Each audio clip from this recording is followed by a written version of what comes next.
Selamat petang Mas Yasir. Pak Niko, ini akhirnya terungkap, pelakunya ditangkap, namun yang mencengangkan adalah motifnya. Betul karena sakit hati korban yang tidak mau lagi berkawan ataupun menjalin pertemanan dengan pelaku. Ya betul, jadi perlu kami sampaikan bahwasanya motif yang akhirnya menjadi alasan dari pelaku, si eksekutor YA ini yang mana akhirnya mengajak tersangka lainnya atau pelaku AP ini adalah memang karena sakit hati. Sakit hati di saat korban ZA memutus pertemanan, sehingga dia menyampaikan sudah tidak perlu lagi menghubungi dan tidak perlu lagi untuk berteman, sehingga alasan itulah yang membuat akhirnya pelaku menjadi sakit hati dan akhirnya memutuskan untuk berangkat menuju ke Bandung dengan niatan memang untuk menghabisi nyawa si korban. Demikian. Kemudian bagaimana akhirnya polisi tahu bahwa dua temannya ini ternyata adalah pelakunya? Ya tentunya berdasarkan hasil full bucket yang kami miliki dan juga dari hasil olah TKP awal, dari kemudian 9 saksi yang kami lakukan pemeriksaan dan kemudian juga hasil olah TKP awal, akhirnya merujuklah terhadap pelaku yang dalam kurun 1 kali 24 jam alhamdulillah berhasil kami amankan, walaupun pelaku sempat melarikan diri awalnya menuju ke Tasik, akhirnya diamankan di daerah Garut, tepatnya di Kecamatan Banyuresmi, seperti itu. Kemudian apakah dari pihak keluarga sendiri memang sudah menduga ataupun ada kecurigaan dengan teman dari korban ini?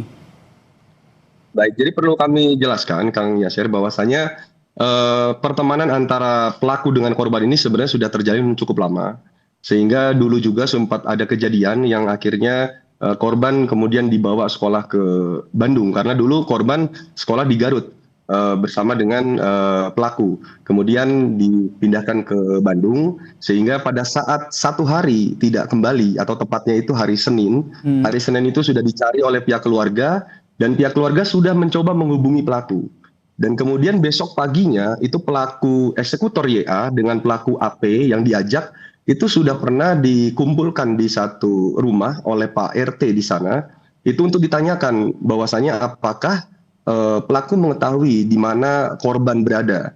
Kemudian dengan membuat alibi bahwa dia tidak tahu. Dan di saat itulah pada saat pelaku sudah menguasai HP milik korban, dia membuat alibi seolah-olah korban itu masih hidup dengan melakukan chat ke beberapa temannya, disampaikan bahwa kurang lebihnya adalah saya diculik, saya tidak tahu ada di mana, bisa minta tolong untuk bantuan uang dan sebagainya dan sebagainya. Sehingga dia ingin memunculkan alibi bahwa seolah-olah korban itu masih hidup. Seperti itu. Itu adalah modus operandinya terkait dengan diputus pertemanan, pelaku akhirnya membunuh temannya sendiri yang merupakan siswa SMP. Kita masih akan membahas soal ini, Pak Niko, jangan beranjak dulu karena nanti usai jeda kami juga akan memperbincangkannya dengan kriminolog yang akan bergabung bersama kami di Kompas Petang. Tetaplah bersama kami di Kompas TV.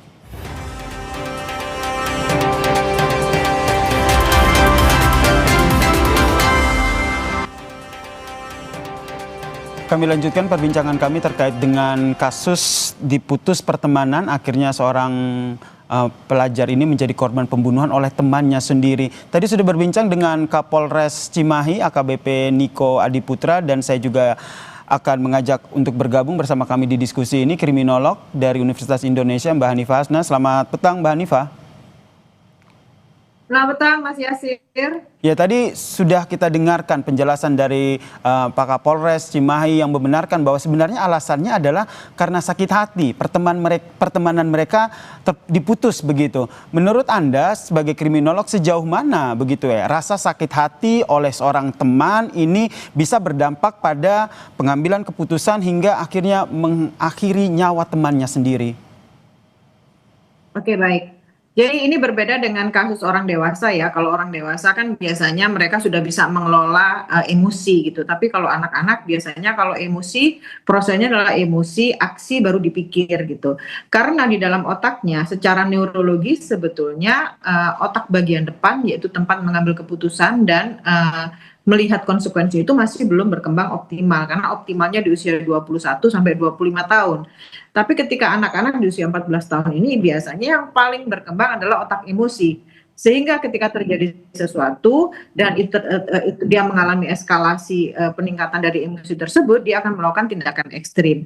Nah, anak-anak itu kenapa hanya diputuskan pertemanan saja bisa melakukan hal ini? Mungkin kalau orang dewasa kita bisa mengatakan diputus pertemanan saja.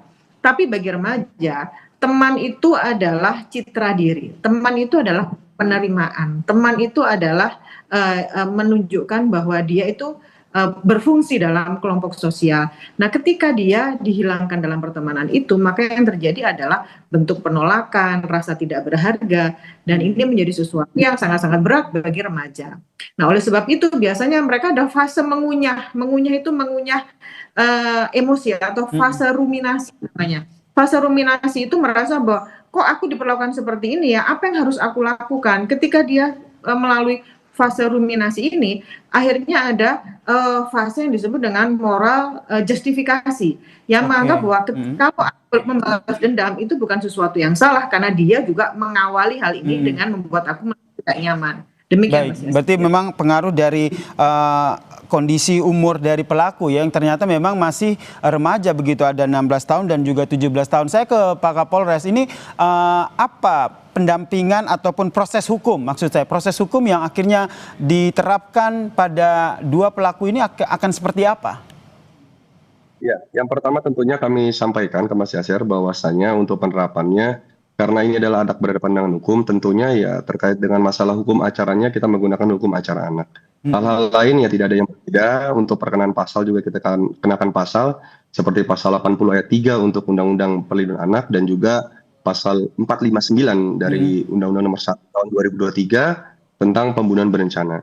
Jadi perlu kami sampaikan bahwasanya ada beberapa kejadian juga di Garut yang memang menunjukkan bentuk impulsif daripada si pelaku. Contohnya, bila mana si korban ini slow respon untuk membalas chat, maka si pelaku ini sangat begitu kesalnya sampai ada kejadian dia memukul si korban itu sendiri, sehingga hal tersebut diketahui oleh pihak keluarga korban. Akhirnya kemudian dibicarakan. Nah, itu beberapa kejadian yang akhirnya kalau kita bilang mungkin emosinya begitu meledak bila mana ada hal yang menurut dia ada yang kurang pas. Seperti itu mungkin, Mas. Berarti ini yang juga akan digali oleh pelaku ya, terkait dengan sebenarnya latar belakang dari akhirnya pelaku melakukan tindakan ini, termasuk dari melihat kondisi psikis dari pelaku, Pak Kapolres? Ya, kalau seperti itu tentunya akan kita lakukan karena ini baru 1 kali 24 jam kita lakukan upaya diamankan. Tentunya beberapa dengan pendampingan maupun pengecekan terkait dengan masalah psikis akan kita lakukan nanti berturut-turut ke depannya sesuai dengan kalender untuk proses penyidikan yang akan kita laksanakan ke depan nanti. Seperti itu. Mbak Hanifa, kalau Mbak Hanifa melihat sebenarnya ini bukan sesuatu yang muncul tiba-tiba begitu rasa sakit hati ini, tapi memang sebelumnya juga pernah ada kronologi kejadian antara pelaku dan juga korban. Anda membacanya ini betul mereka berkawan atau lebih kepada ada si pelaku yang lebih mendominasi terhadap korban? Ya, baik, bisa jadi demikian Mas, karena sebetulnya kejahatan yang dilakukan oleh seseorang pun oleh anak-anak itu sebetulnya bukan hasil dari kemarahan satu malam, tapi ini melalui proses panjang. Jadi kemarahan laten yang membuat seseorang melakukan eskalasi dari kemarahannya tadi itu.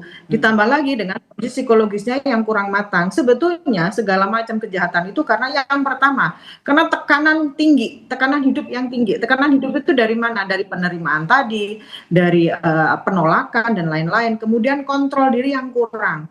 Kenapa dia kontrol diri yang kurang? Karena mungkin selama ini dia tidak diajarkan meregulasi emosi, baik dari sekolah, baik dari orang tua, baik dari lingkungan, maupun dari ruang digital, yang membuat seseorang menjadi lebih ekstrim ketika melakukan kemarahan. Dan yang terakhir adalah kenapa anak-anak melakukan hal ini karena kontrol sosialnya tidak ada.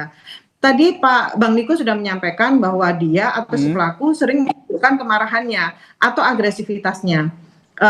Tetapi yang dilakukan keluarga mungkin pada saat itu hanya mendamaikan, tetapi tidak melihat sinyal-sinyal bahwa anak tersebut memiliki kondisi psikologis yang berbeda. Sehingga harus dibantu dengan profesional, karena kalau dibantu oleh profesional kemungkinan emosinya bisa diturunkan dan agresi-agresi yang mungkin akan keluar ekstrim selanjutnya sampai melakukan pembunuhan bisa ditekan atau ditiadakan. Demikian Mas Yasir. Baik, terakhir singkat saja Pak Kapolres, dijerat dengan pasal apa kedua pelaku ini? Baik, kami kenakan terkait dengan pasal 40 ayat 3 Undang-Undang Nomor 35 tahun 2014 terkait dengan perlindungan anak, junto pasal 459 dan juga 458 Undang-Undang Nomor 1 tahun 2023 terkait dengan KUHP, pembunuhan berencana yang mana ancamannya adalah pidana mati atau pidana penjara seumur hidup, atau Baik. pidana penjara paling lama 20 tahun. Seperti itu. Baik, tentu saja kita berharap kasus ini jadi pelajaran bersama untuk kita semua. Terima kasih Kapolres Cimahi AKBP Niko Adiputra dan juga kriminolog UI Hanifah Hasna telah bergabung bersama kami di Kompas Petang. Salam sehat semuanya.